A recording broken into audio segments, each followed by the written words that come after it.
celebration. Karthik is my friend. ಅವರು ಇವತ್ತು enjoy ಮಾಡ್ತಾರೆ ಕ್ರಿಸ್ಮಸ್ ಸೆಲೆಬ್ರೇಷನ್. ಮಂಜು ಅವರು ನನಗೆ ಸಂಭಾಷಣೆ ಕೊಟ್ಟು ಅವರು ಕೂತದಲ್ಲಿ ನನಗೆ ಕೊಡ್ತಾರೆ ಕ್ರಿಸ್ಮಸ್ ಸೆಲೆಬ್ರೇಷನ್. ಪ್ರತಿಯೊಬ್ಬರು ಸರ್ ಗೊತ್ತಿರೋರು ನನ್ನ ಶೇಖರ್ ಚಂದ್ರ ಇವತ್ತು ಬೇರೆ ಬೇರೆ ರಾಜ್ಯಗಳಲ್ಲಿ ಡಿಒಪಿ ಯಾರು ಅಂತ ಕೇಳ್ತಾರೆ ಕ್ರಿಸ್ಮಸ್ ಸೆಲೆಬ್ರೇಷನ್.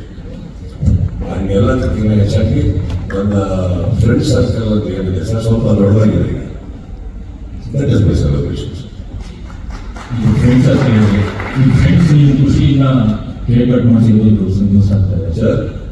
ಫ್ರೆಂಡ್ಸ್ ಬಂದು ನೀವು ಅವ್ರ ಖುಷಿ ಹಂಚ್ಕೊಳ್ಳೋದು ಯಾವ ವಿಷಯ ಹೋಗ್ತಾ ಇದ್ದೀರಿ ಹೇಳಿ, ಡೈರೆಕ್ಟ್ ಆಗಿ ನನಗೆ ಪರವಾಗಿಲ್ಲ. ನೀವು ಏನಾಗಿದ್ರೆ ಡೈರೆಕ್ಟ್ ಆಗಿ ಹೇಳಿ, ಯಾಕಂದ್ರೆ ಇಂಡೈರೆಕ್ಟ್ ಆಗಿ ಪಾಲ್ಗೊಳ್ಳೋನಲ್ಲ, ನನ್ನ ಸ್ನೇಹಿತರಲ್ಲ. ಅದು ಯಾವುದೋ ಒಂದು ವಾಹಿನಿ ಆ ಥರ ಮಾತಾಡೋದ್ರಂತೂ ಮಾತ್ರಕ್ಕೆ ತಪ್ಪಾಗ್ಬಿಡುತ್ತೆ ಸರ್. ಎಲ್ಲರಿಗೂ ಇವತ್ತು ಉಪಸ್ಥಿತಿ ಇದ್ರೆ ಮಾಧ್ಯಮ ಮಿತ್ರರಿಗೆ ನಾನು ಒಂದು ಮಾತು ಹೇಳಕ್ಕೆ ಇಷ್ಟಪಡ್ತೀನಿ. ನನ್ನೊಬ್ಬ ಹುಡುಗ, ನನ್ನೊಬ್ಬ ಸ್ನೇಹಿತ ಬೆಳಗ್ಗೆ ಚಿತ್ರಮಂದಿರಕ್ಕೆ ಹೋಗ್ತಾರೆ. ಹೋಗ್ಬಿಟ್ಟು ಅವ್ರು ಹೇಳ್ತಾರೆ, ಈ ಮಾತು ಯಾಕೆ ಹೇಳ್ತಾರೆ ಅಂದ್ರೆ ನನ್ನ ಹುಡುಗ ಸರ್, ಅವನಿಗೆ ಏನಾದ್ರು ತೊಂದರೆ ಆದರೆ ಫಸ್ಟ್ ಇದಕ್ಕೆ ಕೊಟ್ಟು ಎದುರು ನಿಂತ್ಕೊಳ್ಳೋದು ಆಮೇಲೆ ಅವನಿಗೆ ತೊಂದರೆ.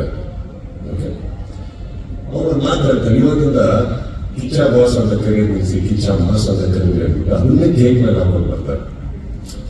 ಅದನ್ನ ಒಂದು ವಾಹಿನಿ ಏನ್ ಮಾಡ್ತಾರೆ, ಯಾರಿಗೋ ಟಾಲ್ಟ್ ಕೊಟ್ರ ಕಿಚ್ಚ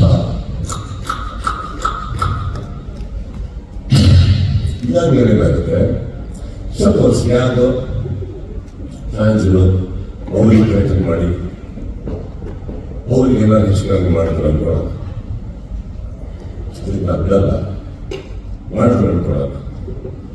ಆ ವಾಹಿನಿ ಜವಾಬ್ದಾರಿ ತಗೊಂತಾರ ಸರ್, ಯಾಕಂದ್ರೆ ಫಸ್ಟ್ ಸ್ಟಾರ್ಟ್ ಮಾಡಿದ್ದಾರೆ. ಈ ಪರ್ಸ್ಪೆಕ್ಟಿವ್ ಇಲ್ವಲ್ಲ ಸರ್. ಪ್ರತಿಯೊಬ್ಬರು ಇವಾಗ ಫಾರ್ ಎಕ್ಸಾಂಪಲ್ ಅವ್ರು ಯಾವ ವಾಹಿನಿ ಅವರು ಇದನ್ನು ಮಾಡಿದ್ರು, ಅವ್ರ ಯಜಮಾನಿಗೆ ಕರೆಯೋದು ಬಾಸ್ ಅಂತಲ್ಲ.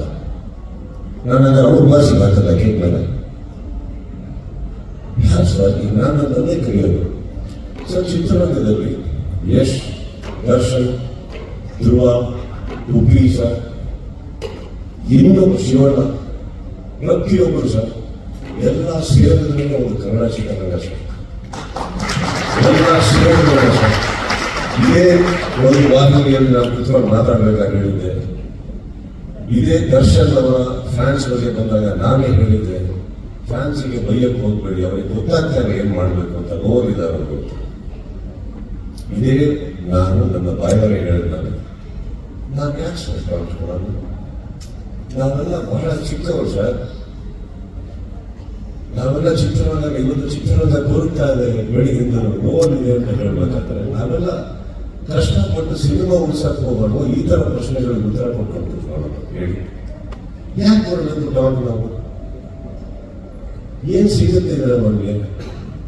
ನಾವೆಲ್ಲ ಏನು ಚಕ್ರವರ್ತಿಗಳ ಸರ್, ವಯಸ್ಸಾಗಿ ನಾವು ಹೋಗೋಣ ಒಂದಿನ ಬದುಕಿರ್ಬೇಕಾದ್ರೆ, ಒಂದು ಸಿನಿಮಾ ನಮ್ಮ ಕೈ ಹಿಡಿದಿರ್ಬೇಕಾದ್ರೆ, ಬೆಳೆಯನ್ನು ಆಸೆ ಪಡೋಣ, ಇನ್ನಷ್ಟು ಒಳ್ಳೆ ಚಿತ್ರ ಮಾಡೋಣ ಅಂತ ಇರ್ಬೇಕಾದ್ರೆ ನಿಮ್ಮಂತವ್ರು ಬಂದು ನಮ್ಮನ್ನ ಪ್ರಶಂಸಿಸಿದಾಗ ಖುಷಿ ಪಡೋಣ ಅಂತ ಹೋದ್ರೆ, ಸ್ವಲ್ಪ ರಿವೈಂಡ್ ಮಾಡಿದ್ರೆ ಆ ಹುಡುಗ ಎಲ್ಲಿ ಮಾತಾಡಿದ್ರು ಅನ್ನೋದು ಕ್ಲೀನಾಗಿ ಗೊತ್ತಾಗುತ್ತೆ. ಅಲ್ವೇ? ಯಾರಿಗೆ ಟಾಟ್ ಮಾಡೋಣ ಸರ್? ಅವ್ರು ಯಾರಿಗೆ ಟಾಟ್ ಕೊಡ್ತಾ ಇದ್ರು ಅವರು ನನ್ನ ಸಹೋದರ ತರ ಇದ್ದವರು ಸರ್. ಅವರು ಪ್ರತಿಯೊಬ್ಬರು, ಇವಾಗ ಫಾರ್ ಎಕ್ಸಾಂಪಲ್ ಆ ವಾಹಿನಿಯಲ್ಲಿ ಒಂದು ಕಲಾವಿದರ ಹೆಸರು ತಗೊಂಡು ಟಾಟ್ ಅಂತ ಹೇಳಿದ್ರು. ಯಾಕೆ ಸರ್ ಈಗ ಯಶ್ಗೆ ಯಶ್ ಬಾಸ್ ಅಂತ ಕರೆಯಲ್ಲ, ಧ್ರುವಗೆ ಧ್ರುವ ಬಾಸ್ ಅಂತ ಕರೆಯಲ್ಲ, ಶಿವಣ್ಣ ಬಾಸ್ ಅಂತ ಅನ್ನಲ್ಲ, ಎಲ್ಲರಿಗೂ ಅವರ ಫ್ಯಾನ್ಸ್ಗಳು ಹಾಗೆ ಕರೀತಾರೆ. ಉಪ್ಪಿ ಬಾಸ್ ಅನ್ನಲ್ಲ ಹೇಳಿ.